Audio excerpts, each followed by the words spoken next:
गुरुदेव गुरुदेव प्रणाम तब चरणे गुरुदेव।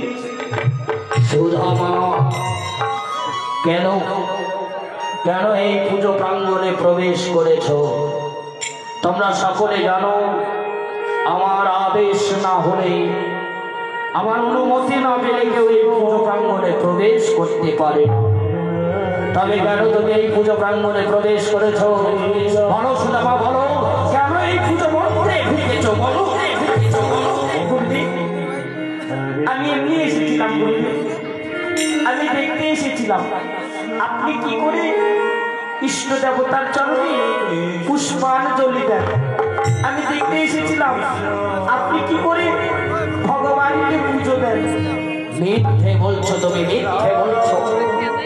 সত্যি করে বলো, সত্যি করে বলো কেন এই পুজো মন্দিরে ঢুকেছো? সত্যি করে বলো, শোনো বলো কেন ঢুকেছো?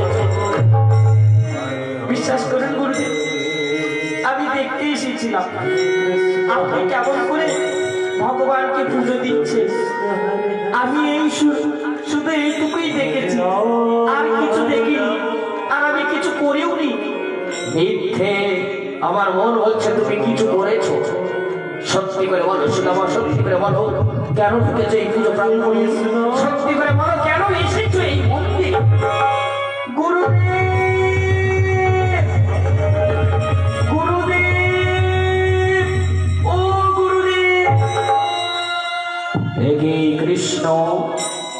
গুরুদেব সুদামা এমনি এমনি আসেনি, আমার মনে বলছে সুদামা চুরি করবার জন্য মন্দিরে ঢুকেছে।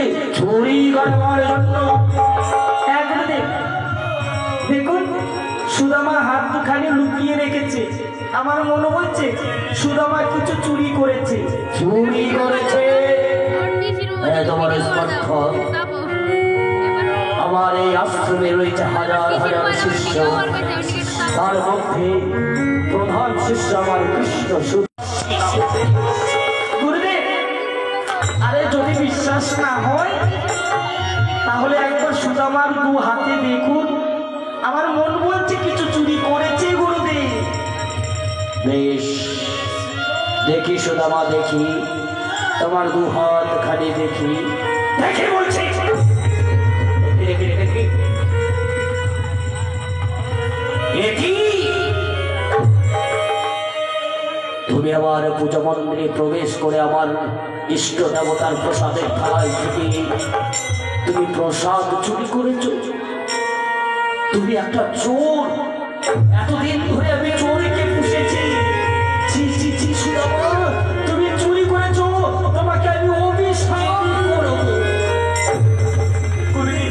গুরুদেব আমাকে অভিশাপ করবে না, আপনার যদি চরণ ধরে দূর হয়ে যা।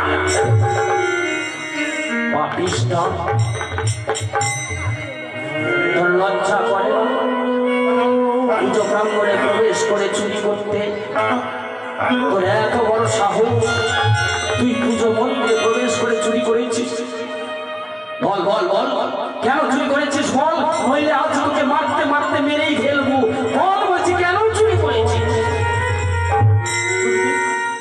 আপনি বিশ্বাস করুন আমি আমার জন্য চুরি করিনি গুরুদেব। তবে কার জন্য চুরি করেছিস? গুরুদেব আমি আপনার জন্য করেছি, সেই তো আজ আমাকে চোর বানিয়েছে। আমি কৃষ্ণের জন্য চুরি করেছি, কৃষ্ণের জন্য। কৃষ্ণ? সুদামা সত্য বলছে? না না গুরুদেব, এই কখনো হতেই পারে না। আমি কখনোই সুদামাকে বলিনি যে তুমি আমার জন্য চুরি করো। ও সুদামা মিথ্যে কথা বলছে। সুদামা তুমি মিথ্যে বলছো কেন?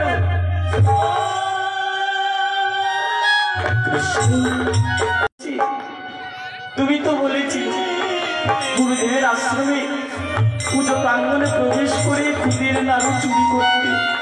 গুরুদেব আপনি বিশ্বাস করুন গুরুদেব, আমি কৃষ্ণের জন্য চুরি করেছি। গুরুদেব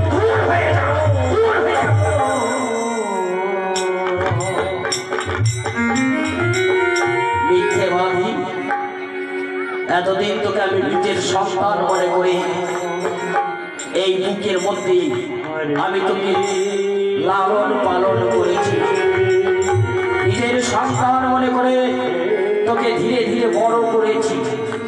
আর আজ তুই বড় হয়ে চোর হয়েছিস। যখন আমি এই আশ্রমের বাইরে যাব, তখন সকলে আমার দিকে দু হাত তুলে বলবে, ওই দেখো ওই দেখো চোরের গুরুদেব চলছে। সকলে আমাকে চোরের গুরুদেব বলে অপবাদ দিবে। আমি সইতে পারবো না, তাই আমি তোকে অভিশাপ করব।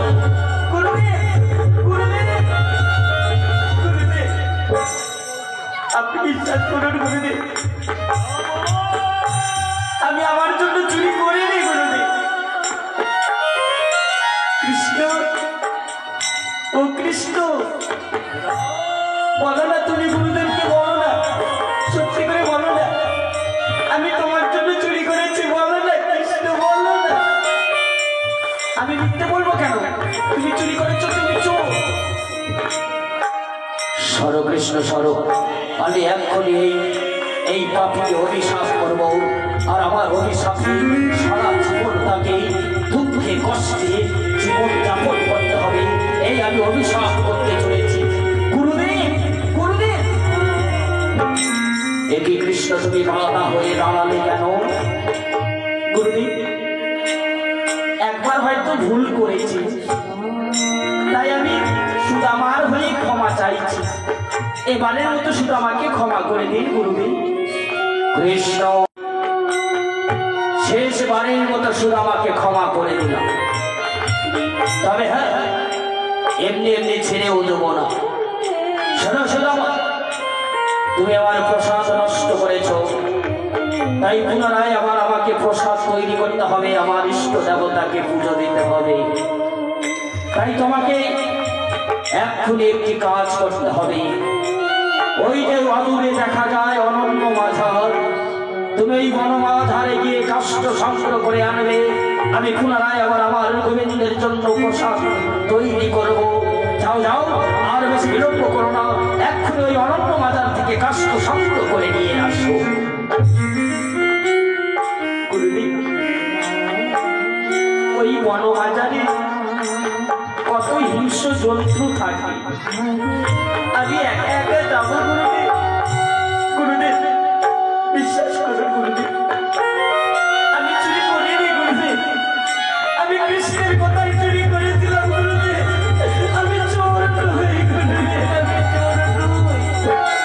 মিথ্যেবাদী, আজ আমি তোমার কোনো কথাই শুনবো না। যাও, ওই বনমাঝারে গিয়ে কাষ্ঠ সংগ্রহ করে আনবে। আর সেই কাষ্ঠ দিয়ে পুনরায় আমি আমার ইষ্ট দেবতার প্রসাদ তৈরি করব। যাও, নইলে ঘাট ধাক্কা দিয়ে বের করে দেবো। যাও বলছি, যা যা এখান থেকে। ঠিক আছে গুরুদেব, আমি যাচ্ছি গুরুদেব। তবে যাওয়ার বেলায় কৃষ্ণকে একটা কথা বলে যাও। ওরে কৃষ্ণ, আজ আমি তোর হাতের বাঁশি চেয়েছিলাম বলে তুই আমাকে গুরুদেবের কাছে চোর বানালি। কৃষ্ণ, আমিও ভক্ত সুদামা যদি হয়ে থাকি, তাহলে আজ গুরুদেবের আশ্রমে দাঁড়িয়ে আমি গুরুদেবকে সাক্ষী রেখে, সর্বমত্ত পাতালকে সাক্ষী রেখে প্রতিজ্ঞা করছি, যতদিন আমি বেঁচে থাকবো, যতদিন আমার দেহে প্রাণ থাকবে, আমি কোনোদিন তোর কাছে কোনো জিনিস চাইবো না, কোনোদিন কোনো জিনিস চাইবো না। আছি কৃষ্ণ। সুদামা, সুদামা,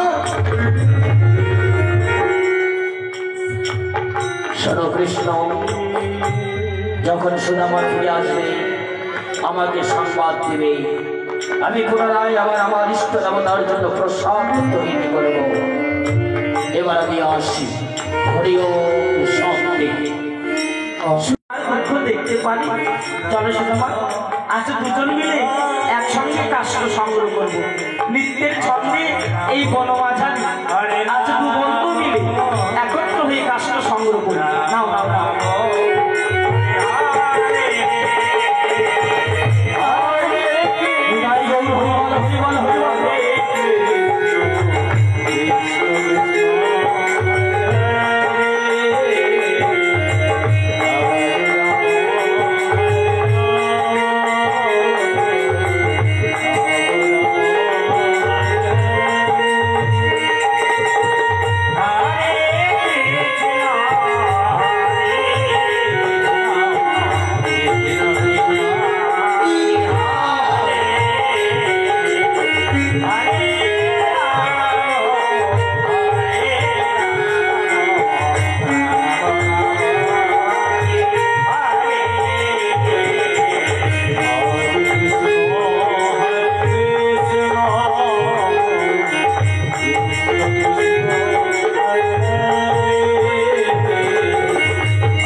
গাইস 2 পার্টটা কেমন লাগলো তোমাদের দেখে অবশ্যই কমেন্ট করে জানাবে। তো ভিডিওটা একটু বড় হয়ে গেছে, তো কেউ স্কিপ করো না, সবাই দেখো ভিডিওটা। তো লাস্ট দিকে দেখো একটু নাচ করে এনজয় করলাম সবাই মিলে। তো যারা নতুন হচ্ছে অবশ্যই চ্যানেলটাকে সাবস্ক্রাইব